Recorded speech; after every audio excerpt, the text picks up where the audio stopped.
খবর পাচ্ছি আমরা তো এনডিএ তো অলরেডি প্রায় 200-র উপরে চলে যাচ্ছে। তো বুঝাই যাচ্ছে মানুষ ভারতীয় জনতা পার্টির নেতৃত্বাধীন যে সরকার এনডিএ উপর বিশ্বাস রেখেছে। আমি এর কৃতিত্ব মাননীয় প্রধানমন্ত্রীজিকে আমি ধন্যবাদ দেব। আমি যে আমাদের নীতিশ কুমারজিকে আমি ধন্যবাদ দেব এবং একের পর এক ভারতীয় জনতা পার্টি যেভাবে জিত হাসিল করছে এবং কঙ্গ বঙ্গ এবং অঙ্গ এই 3 জায়গার মধ্যে আমরা দেখছি যে কলিঙ্গ তো আমরা জিতে নিয়েছি, আসাম অঙ্গ আমরা জিতে নিয়েছি, এখন বঙ্গ বাকি রয়েছে।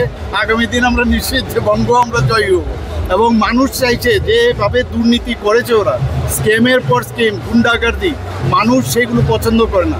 জাতপাতের ঊর্ধ্বে উঠে গিয়ে যেভাবে বিহারের রেজাল্ট এবার বেরিয়ে আসছে তাতে প্রমাণ হচ্ছে যে এক ভারত শ্রেষ্ঠ ভারত মাননীয় প্রধানমন্ত্রীজি যেটা এক বিকশিত ভারতের স্বপ্ন দেখেছেন সেটা আগামী দিন হতে যাচ্ছে।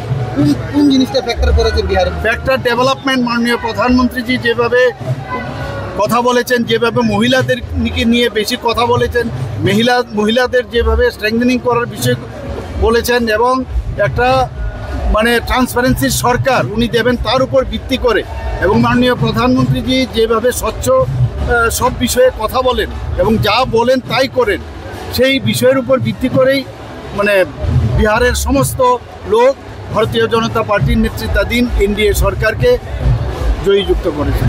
দেখুন, বিহারের জয় বিহারের জনতা এবং বিহারের মানুষ, সাধারণ ভোটার যারা, তাদের এই জয় এবং ভারতীয় জনতা পার্টি এবং যেহেতু যেভাবে 5 বছর সেখানে মানুষের জীবনমান উন্নয়নের, সেখানে শান্তি শৃঙ্খলা আইনের ব্যবস্থা যেভাবে সেখানে তারা লাগু করেছেন এবং উন্নয়ন হয়েছে, তার ফলস্বরূপ মানুষ আবারও সমর্থন দিয়েছে।